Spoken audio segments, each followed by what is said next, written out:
आज की इस वीडियो में हम आपको बताने वाले हैं कि बोर्ड के पेपर में आप कॉपी कैसे लिखें कि जिससे आप 95% मार्क्स पा सकते हैं। इस वीडियो में आपको बताने वाले हैं गद्यांश के संदर्भ और गद्यांश के संदर्भ और संस्कृत के संदर्भ को कैसे लिखें।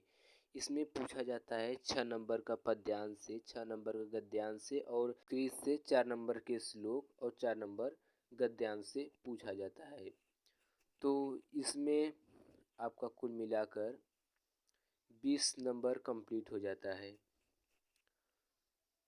वीडियो को पूरा देखना और लास्ट तक बने रहिए। चलिए आपको हम दिखाते हैं कि मेरे पास एक हिंदी का पेपर है। इसमें प्रश्न इस तरह से पूछा जाता है। देखिए प्रश्न नंबर 3 इसमें दिया गया है कि निम्नलिखित गद्यांशों में से किसी एक गद्यांश के नीचे दिए गए प्रश्नों के उत्तर दीजिए। तो आप इस वीडियो के लास्ट तक बने रहें। लास्ट में आपको हम इस पैराग्राफ को पहचानने का ट्रिक बताएंगे कि आप इस पैराग्राफ को कैसे पहचान सकते हैं बिना पढ़े। तो वीडियो पसंद आया तो इसे शेयर कीजिए। तो चलिए आपको बताते हैं। इसमें प्रश्न नंबर 1 दिया है, इसमें उपयुक्त गद्यांश का संदर्भ लिखिए और दूसरे में दिया है गद्यांश के रेखांकित अंश की व्याख्या कीजिए और तीसरा जो है उपयुक्त गद्यांश में युवा प्रयोगों की संगति संबंध से लेखक। इसमें आपको जो इसमें दो आपको इसमें ढूंढ कर लिखना है और एक प्रश्न का उत्तर देना है तीसरा वाला। तो चलिए आपको हम दिखाते हैं। इसमें आपको रेखांकित अंश की जो व्याख्या करनी है। देखिए संदर्भ तब लिख सकते हैं आप जब आपको पाठ का नाम और पाठ की लेखक का नाम पता हो, तब आप इसका संदर्भ लिख सकते हैं। तो चलिए शुरू करते हैं आज का वीडियो। तो ऐसे ही आपको बोर्ड के पेपर में कॉपी लिखना है। जैसे कि हमारा क्या है, प्रश्न संख्या 3 है ना, तो लिखना है हमको यहाँ पर प्रश्न उत्तर संख्या 3। आपको बोर्ड के पेपर में केवल नीले और काले पेन का ही प्रयोग करना है। तो प्रश्नोत्तर संख्या 3 आपको ये भी लिखना है कि प्रश्नोत्तर संख्या 3 आप तीसरे क्वेश्चन का कौन सा क्वेश्चन कर रहे हैं। तीसरा क कर रहे हैं, ख कर रहे हैं, ग कर रहे हैं, आपको ये लिखना होगा। उसके बाद उसके नीचे आपको एक पतली सी लाइन खींचनी है जिससे कि कॉपी एकदम अट्रैक्टिव दिखे, जिससे कि एग्जामिनर आपको अच्छे से अच्छे नंबर देगा। देखिए एक बात यह है कि आपको बोर्ड के पेपर में पूरा प्रश्न नहीं लिखना। बहुत लोग क्या करते हैं, पूरे प्रश्न को लिखते हैं तब उत्तर लिखते हैं। ऐसा नहीं करना है, ऐसे करने से आपका टाइम बहुत जाता है। तो आपको लिखना है जैसे कि यहाँ पर देखिए आप प्रश्नोत्तर संख्या 3 लिखिए, इसका मतलब कि आप सीधा उत्तर ही लिखिए हैं, बस आपको ऐसे ही लिखना है। तो आपको इसमें क्या करना है, आप पहला क्या है, उपयुक्त गद्यांश का संदर्भ लिखिए। इस सबसे पहले आपको यहाँ पर लिखना होगा संकेत। संकेत संकेत आपको लिखना होगा। अब मतलब संकेत क्या है, वही जो मतलब संकेत इसका देखिए आप यहाँ पर कुसंग का जोर और उसके बाद उठती जाएगी। शुरू का और लास्ट का 2 अंक लिखते हैं, यही संकेत है। जैसे कुसंग का जोर और उठती जाएगी। इससे एग्जामिनर समझ जाएगा कि बच्चा कौन से लाइन से लिखा है। तो आपको ऐसे लिखना है, उठती जाएगी, उठती जाएगी। तो आप इसमें प्रश्न नंबर 3 में तीसरे का पहला दिया है, उपयुक्त गद्यांशों का संदर्भ लिखिए। तो आपको यहाँ पर पहला नंबर डालना है रोमन अंक में, ब्लैक पेन से रोमन अंक में। तो आप कैसे लिखेंगे, यहाँ आप देखिए संदर्भ लिखेंगे पहले ब्लैक पेन से। संदर्भ लिखने के बाद इसे आप कैसे लिखेंगे, तो यहाँ पर आपको ऐसे लिखना है, प्रस्तुत। वीडियो को लास्ट तक बने रहिए आप और दोस्तों में शेयर कीजिए। गद्यांश हमारी पाठ्य पुस्तक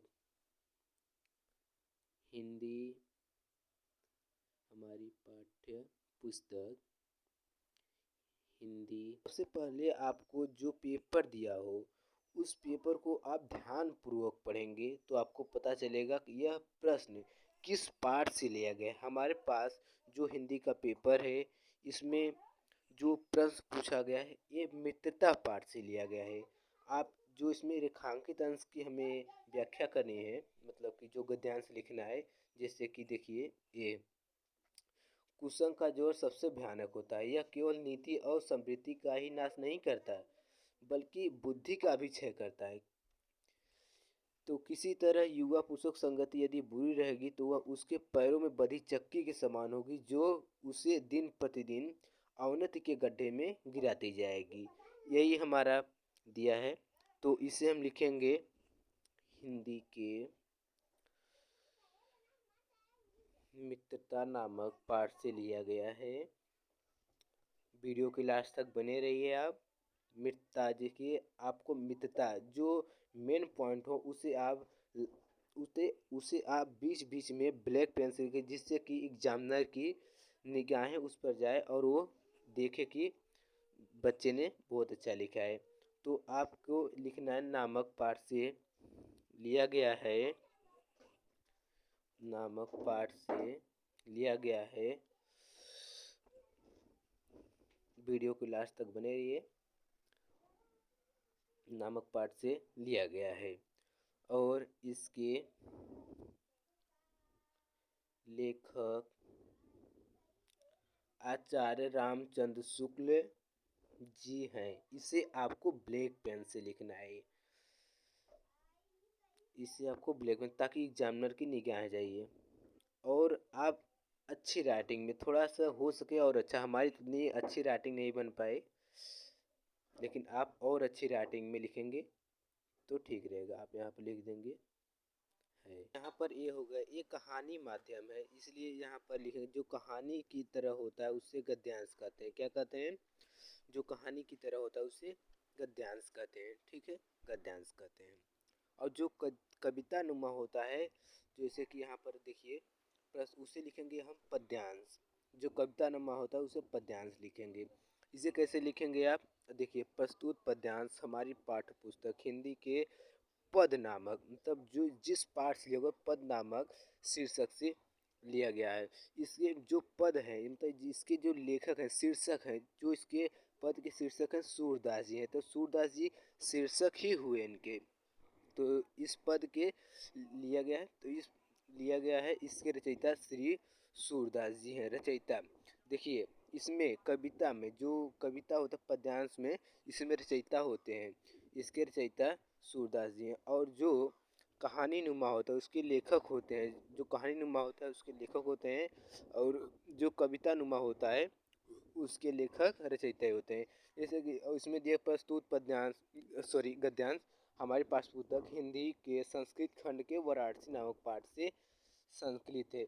इसमें जो संस्कृत में कोई लेखक वोखक नहीं होता है, इसमें संस्कृत में लेखन बस आपको इतना ही लिखना होता है। इसमें आपको 2 नंबर मिलते हैं, तो आपको इस 2 नंबर पक्के हो गए।